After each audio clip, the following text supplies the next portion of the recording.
Assalamualaikum warahmatullahi wabarakatuh. Barengan sama gue Taufik Nobo. Dan hari ini kita bakal obrolin tentang handphone yang satu ini, yaitu Redmi Note 10S. Satu buah handphone yang udah keluar dari bulan Mei, tapi belakangan nyolong perhatian karena memang dihentikannya produksi dari Redmi Note 10. Pertanyaannya tentu, apakah si Redmi Note 10S ini punya performa yang bisa dipertanggungjawabkan? Oke, kita akan coba jawab lewat video ini. Tapi sebelumnya gue harus bikin disclaimer dulu kalau memang Xiaomi Indonesia memberikan device ini ke gue untuk gue coba dan juga gue bikin videonya. Tapi seperti biasa, untuk mekanisme review seperti ini, Xiaomi Indonesia tidak membayar gue dengan uang, itu yang pertama. Dan juga yang kedua, mereka tidak bisa mengintervensi opini ataupun konten dari video ini. Jadi pure yang kita obrolin sekarang adalah experience gue menggunakan si Redmi Note 10S ini selama kurang lebih mungkin hampir 2 mingguan. Belum terlalu lama, tapi akan sebisa mungkin gue ceritakan sebanyak-banyaknya temuan-temuan yang gue rasakan di saat gue menggunakan handphone ini. Secara spesifikasi sendiri, Redmi Note 10S ini bisa gue bilang punya upgrade ya dibandingin dengan Redmi Note 10 biasa. Chipsetnya sekarang sudah menggunakan MediaTek Helio G95, perpaduan RAM dan juga storage-nya up to 8128, layarnya 6,43 inci menggunakan Super AMOLED, resolusinya FHD+, dengan baterai 5000 mAh dan sudah support 33 watt fast charging, plus datang dengan chargeran 33 watt. Setup kamera belakangnya 64 megapiksel main kamera, 8 megapiksel ultra wide angle kamera, 2 megapiksel makro kamera dan juga 2 megapiksel sensor depth. Sementara kamera depannya itu 13 megapiksel, sudah hadir dengan NFC, punya sertifikasi IP53 dan juga sudah punya stereo speakers. Secara desain handphone ini Redmi Note 10 series banget deh ya. Modelnya kamera bumpnya kotak dengan ada sedikit lebihan untuk flash. Logo Redmi-nya di bawah kiri, desain bagian atas dan juga bawahnya flat. Kalau lo pegang di tangan ini berasa cukup tipis dan juga ringan. Secara dimensinya sendiri, kalau kita coba ngeliat ke halaman spesifikasinya dari Xiaomi Indonesia, Redmi Note 10S ini dibilang punya ketebalan lebih dari 8 mili. Cuman gue cukup yakin itu akibat ini, kamera bumpnya. Kalau misalkan kamera bumpnya tidak diperhitungkan, bisa jadi sebenarnya ketebalannya itu tidak mencapai 8 mili. Menurut gue ya, mungkin gue salah, tapi gue lagi tidak bersemangat untuk mengukur dengan penggaris ketebalan benda ini. Jadi that was that. Yang cukup mengagetkan pas pertama kali gue megang device ini sebenarnya adalah betapa Redmi Note 10S ini hitungannya cukup nyaman ya untuk digenggam dengan satu tangan seperti ini. Dan ini membuat aktivitas sehari-hari gue dengan desain yang seperti ini, gue jadi masih pede ya untuk menggunakan Redmi Note 10S hanya dengan satu tangan aja. Walaupun emang fair-fairan aja, gue harus mengatur secara spesifik letak icon aplikasi yang biasa gue gunakan. Jadi mempermudah lah manuver gue untuk ngebuka-buka aplikasi biar lebih gercep. Fingerprint sensor HP ini mengenali dengan baik jari yang gue daftarkan dan juga hitungannya lumayan cepat dari gue menaruh jari sampai masuk ke home screen. Walaupun emang ada satu hal yang menjadi perhatian gue, yaitu adalah animasinya. Kalau lo cuman perkara gitu ya, ini berasa cepat. Tapi kalau lo ngeliatin, lo akan memperhatikan bahwa animasinya ini emang jadi membuat seakan-akan fingerprint sensornya bekerja tidak secepat itu. Padahal kalau lo lagi buka aplikasi seperti sekarang, gue lagi buka Google Docs gitu ya, gue cuma taruh jari di sini, itu jatuhnya jadi cepet-cepet aja. Ya mungkin masalah animasi ini bukan sesuatu hal yang besar, tapi gue utarakan aja lah, biar lo bisa tahu. Masih berhubungan dengan kegagasan dari Redmi Note 10S untuk penggunaan sehari-hari secara software, hitungannya gue merasa aman-aman aja. Buka aplikasi ini itu berasa cepet, dipakai main game juga handphone ini hitungannya lumayan aman lah. Gue anaknya seorang casual gamer, jadi gue gak merasakan layarnya aneh, hitungannya ya tadi masih aman-aman aja. Ada satu hal mungkin yang harus gue utarakan, kalau lo pengen menggunakan Redmi Note 10S ini untuk main game, dia lumayan cepet panas gitu ya. Somehow gue gak ngerti kenapa.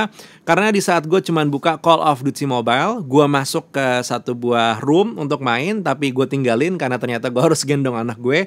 Tiba-tiba pas gue pegang handphonenya, gue bisa merasakan area panasnya itu ada di sekitaran belakang sini dan juga ada di area layar. Padahal gue tidak bermain, walaupun memang sudah masuk ke dalam room. Dan ini konsisten, gue coba main game sekali atau 2 kali pada waktu yang berbeda-beda, tetap panasnya ini bisa gue rasakan teramat sangat. Tidak sampai yang ngebikin gak nyaman, tapi ya hangatnya lo akan merasakan. Catatan berikutnya yang berhubungan dengan performa sehari-hari dari si Redmi Note 10S ini adalah masalah penerimaan sinyal. Sampai somehow gitu ya.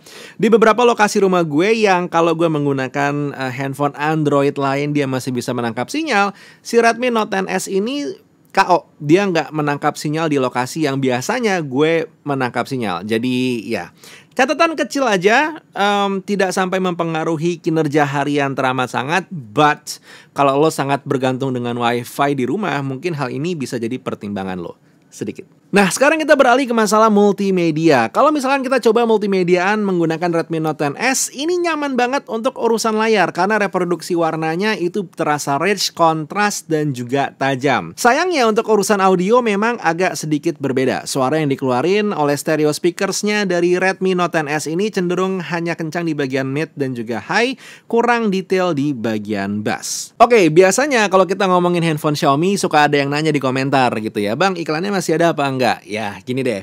Harga handphone ini masih di bawah 5 jutaan gitu ya. Biasanya lo bisa menemukan Xiaomi bebas iklan tuh di harga 7 juta ke atas lah gitu.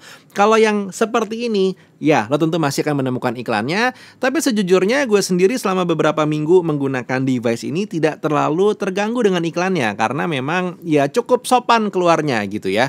Gue malah terganggu dengan notifikasi-notifikasi dari aplikasi-aplikasi bawaan handphone ini yang bisa gue bilang cukup agresif. Nah, sekarang kita beralih ke masalah baterai. Si Redmi Note 10S ini dia punya baterai 5000 mAh, tapi secara performa somehow kurang seperti handphone dengan 5000 mAh.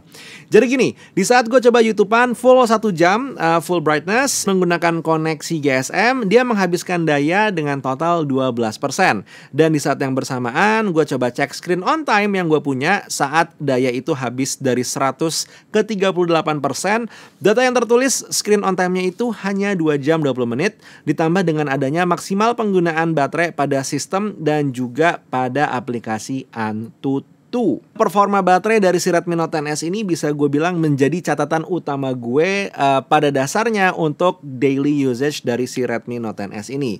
Tapi sebenarnya ini bukan satu buah hal yang aneh karena experience gue menggunakan device-device Xiaomi pada dasarnya biasanya memang secara performa baterainya selalu seperti ini. Dari sisi kamera, performa handphone ini bisa gue bilang menarik ya. Beberapa hasil foto gue bisa ngeliat dia punya dynamic range yang terasa luas.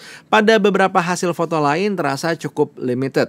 Untuk performa dalam ruangan ini sebenarnya jatuhnya lumayan untuk handphone di kelasannya. Dan untuk performa makronya tentu bukan yang paling tajam dan juga bukan yang paling detail, tapi bisa dibilang sudah cukup. Intinya memang dengan segala dekorasi di bagian kameranya yang sampai 64 megapiksel, harapannya adalah beberapa updatean firmware ke depan dari si Redmi Note 10S ini akan bisa memaksimalkan hasil kameranya untuk aplikasi bawaannya. Untuk yang bilang, "Bang, bisa diatasi dengan Gcam." I don't review Gcam bro, gue mereview Redmi Note 10S-nya. Kalau gue bisa jujur ya, si Redmi Note 10S ini adalah satu buah handphone yang sebenarnya di harganya itu udah ngasih banyak banget. Ya layaknya handphone dari Xiaomi. Tapi layaknya handphone dari Xiaomi pula gitu ya. Di awal-awal keluarnya handphone, itu selalu ada satu atau dua hal yang bisa gue bilang bekerja kurang maksimal. Nah, sekarang pilihannya memang ada di tangan lo. Apakah lo pengen maksimal bersama dengan si Redmi Note 10S, jadi lo beli sekarang, atau mungkin lo tunggu dulu sampai si Redmi Note 10S ini sudah dianggap maksimal oleh banyak Mi user dan lo udah denger omongannya mereka, baru akhirnya lo beli. It's your money, it's your choice. Jadi ya, silahkan tulis pilihan lo akhirnya seperti apa di kolom komentar. I want to know. Apalagi buat teman-teman yang emang sudah menggunakan Redmi Note 10S lebih lama dari gue. Ada keluhan atau mungkin ada hal-hal positif yang pengen di-share, silahkan tulis, kita diskusi secara sehat. Buat sekarang, Taufik Nobo cabut. Assalamualaikum warahmatullahi wabarakatuh. Skadush.